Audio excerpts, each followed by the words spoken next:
Prêt à faire pousser votre savoir-faire? Bienvenue dans le podcast d'Astredor Sud-Ouest dédié aux pros de l'horticulture et de la pépinière. Rejoignez-nous pour découvrir les trucs et astuces du métier, partager des solutions concrètes pour relever vos défis quotidiens et explorer ensemble les dernières avancées techniques. Avec chaque épisode, avancez un peu plus dans le monde pratique de la production. Bonne écoute et on commence.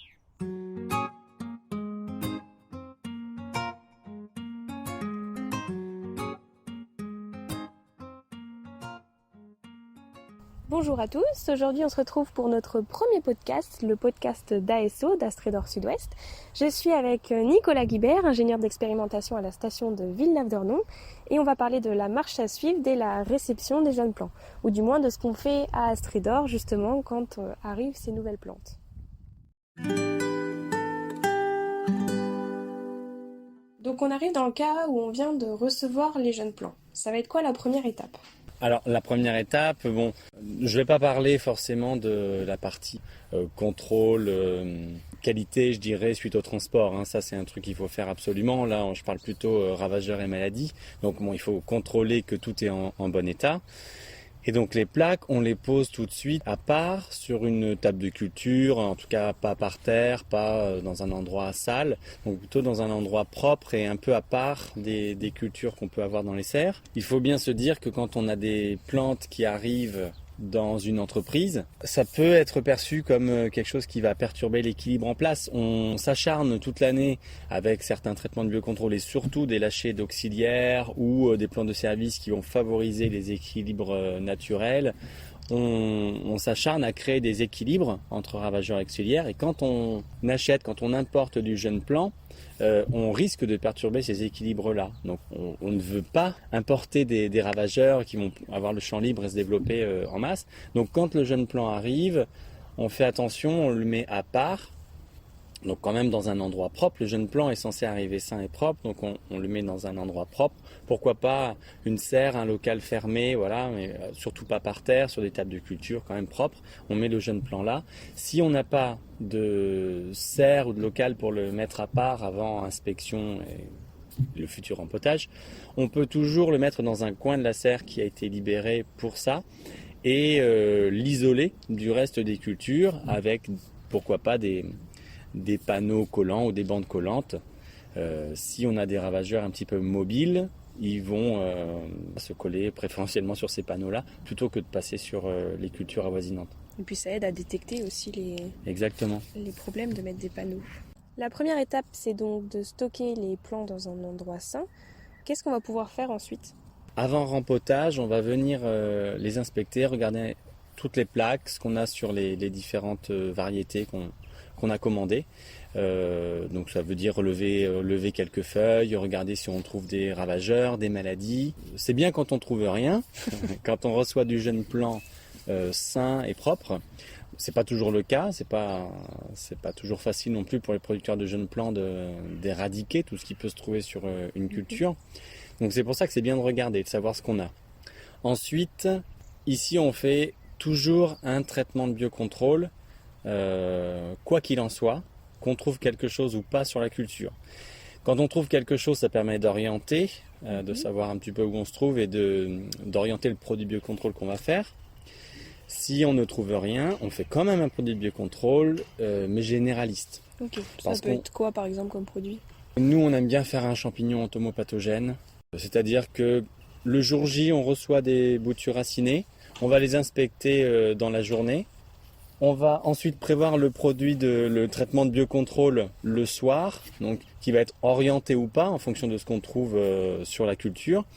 Si on trouve rien, on fait un champignon entomopathogène assez généraliste, on le fait le soir et on couvre la table de culture avec les boutures d'un voile d'hivernage qui permet de conserver une bonne humidité sur la culture.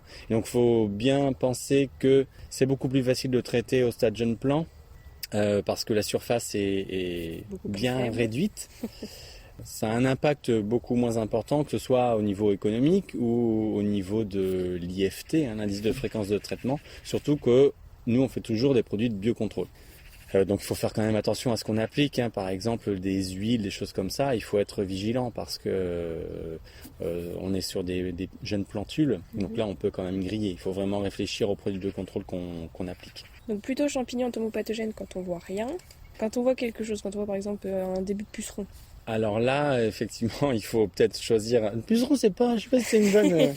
C'est pas évident, mais on peut, parce que justement, les produits de biocontrôle contre le puceron, ça peut plus facilement être des huiles avec du pirate naturel, choses comme ça.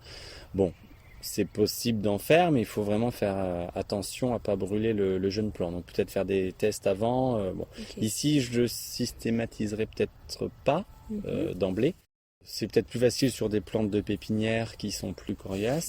Si on prend l'exemple de l'aleurode, si on a déjà des aleurodes dessus, je vais choisir un autre champignon entomopathogène plus spécifique de l'aleurode. Vous connaissez les produits commerciaux, Mycotal ou Préféral. Ils vont être à privilégier puisqu'ils sont ciblés sur l'aleurode en particulier. Au niveau des auxiliaires, est-ce qu'on peut commencer à les lâcher dès maintenant? Alors nous, on préfère le faire le plus tôt possible. Disons que une fois qu'on a fait notre traitement de biocontrôle, le lendemain matin, on peut enlever le voile d'hivernage. Et on peut dire qu'on a essayé de nettoyer le jeune plant. Enfin, c'est un grand mot, hein. Le jeune plant est censé arriver plutôt propre.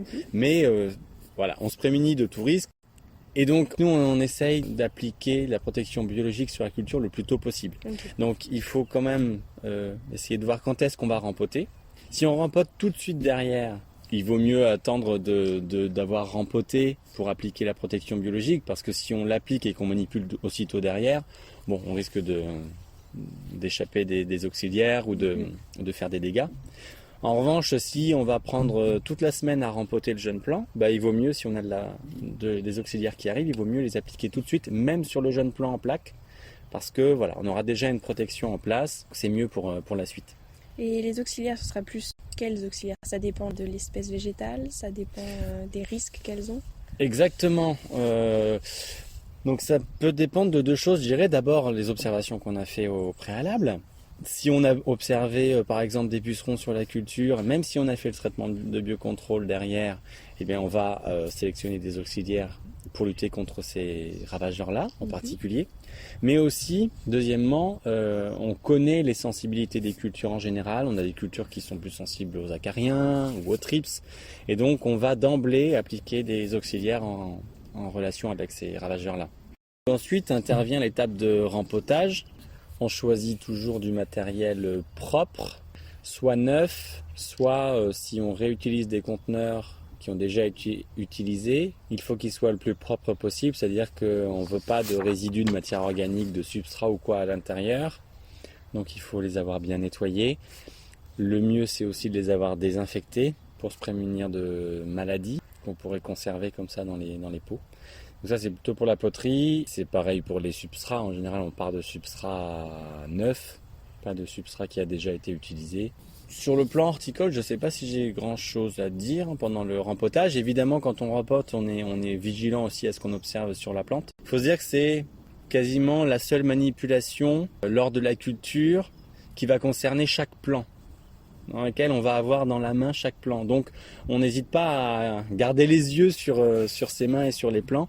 Et c'est là qu'on peut observer encore, pourquoi pas, d'autres ravageurs ou maladies qu'on n'aurait pas détectées en amont. Donc c'est une étape importante quand même.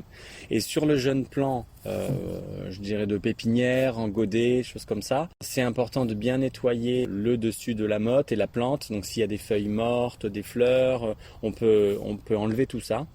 Et souvent sur le dessus de la motte, on a déjà des adventices qui commencent à pousser, de la mousse. Et donc c'est bien aussi d'enlever toute cette partie supérieure du substrat avant de rempoter. Ça évitera d'avoir des adventices dans les pots plus tard, voire même des maladies, des larves. On peut avoir des larves aussi qui se nichent là sur la partie supérieure du substrat au niveau du collet. Ok.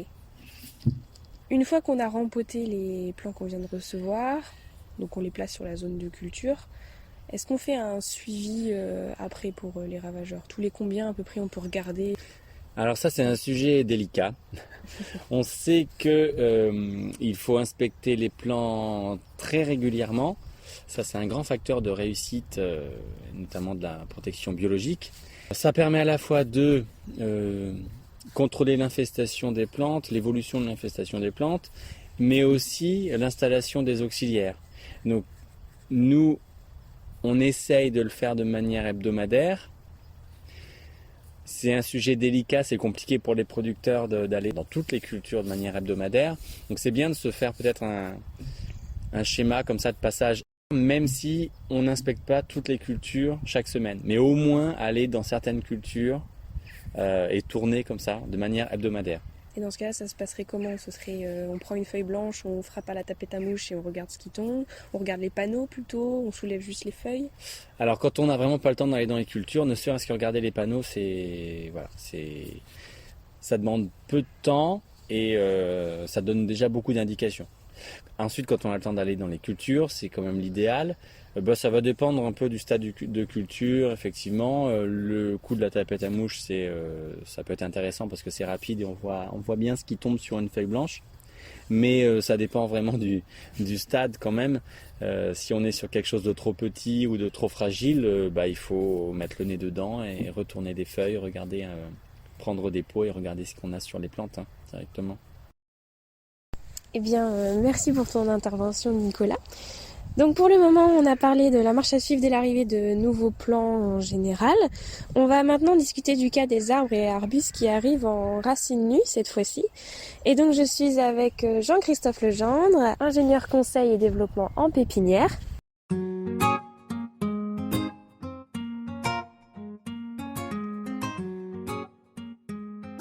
Donc Jean-Christophe, quels seraient les bons réflexes à avoir quand on reçoit des plants en racines nues?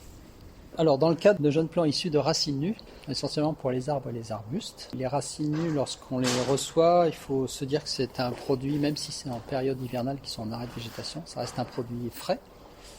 Donc, il faut vite les stocker ou les planter. Donc, les stocker, c'est les mettre soit en jauge, soit dans un frigo à 3-4 degrés, à l'abri de courants d'air surtout, et qui soient régulièrement humidifiés pour pas que les jeunes plants se dessèchent. Au moment de ce passage, soit en jauge, soit au frigo, il faut bien regarder si les plants, sont vivants, mais il faut quand même regarder parce que cette année a été particulièrement humide et il y a beaucoup de repiqués qui ont été dans des conditions de culture très humides.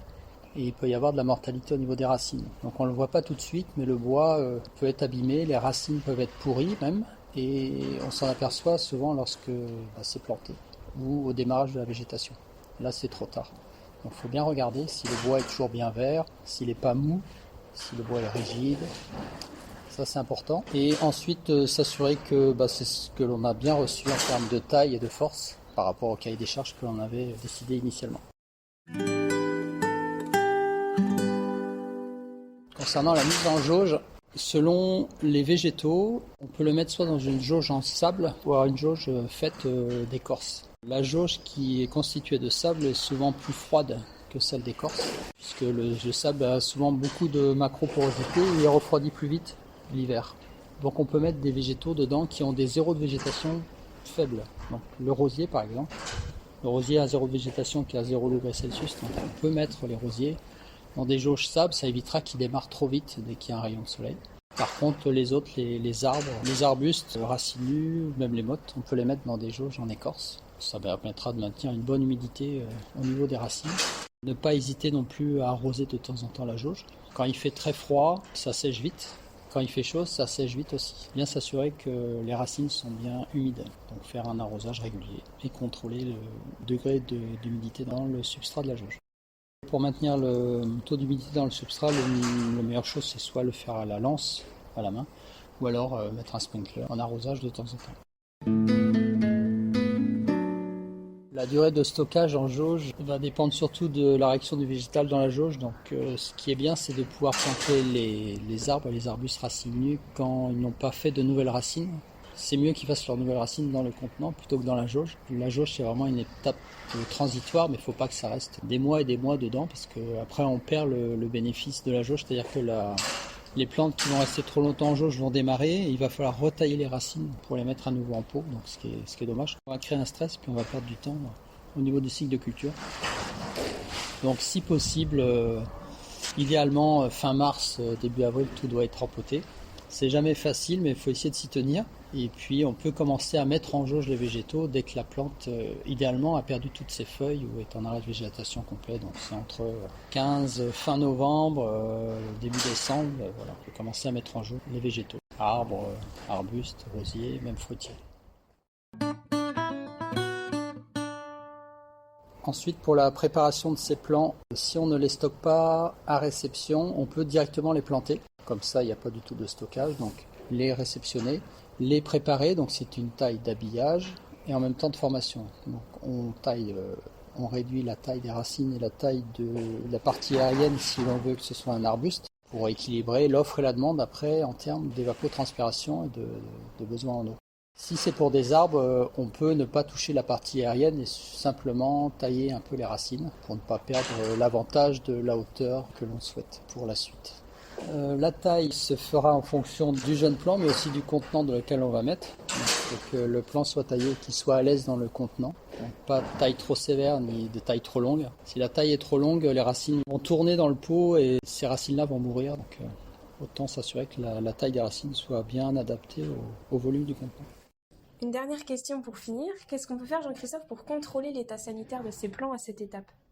Au niveau de tout ce qui est maladies ravageurs, s'assurer qu'il n'y a pas d'insectes hivernants, donc cochenilles par exemple, à l'aisselle des branches, à l'aisselle des feuilles quand c'est des persistants. S'il n'y a pas de nodosité sur les racines.